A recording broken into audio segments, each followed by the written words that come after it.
Laçın meydançasında Qarakahada stadionun açılışı. Stadionun açılışı. Kənd cəmaatı.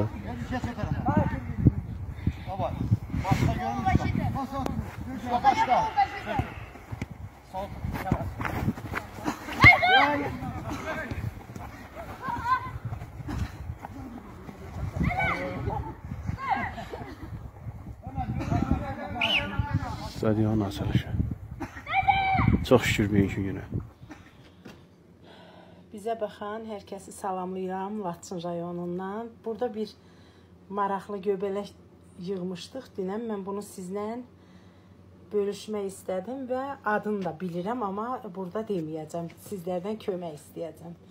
Burada 0 rəqəmin görürsünüz. Mən bu göbələyi indi daxil eləyəcəm çəkinin üstünə. Çəkim nazır.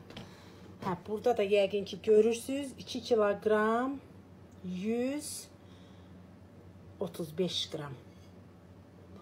Yəni doğrudan maşallah. Baxın bu göbələyə əzizlərim.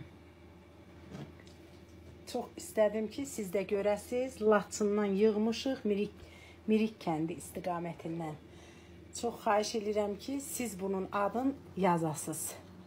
Yəni Laçının möcüzəsi. 2 kiloqram 335 qram.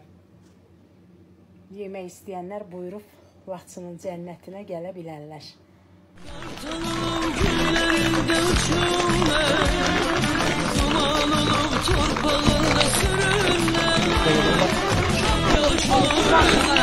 Qoy dolanır Laçın sənin başına.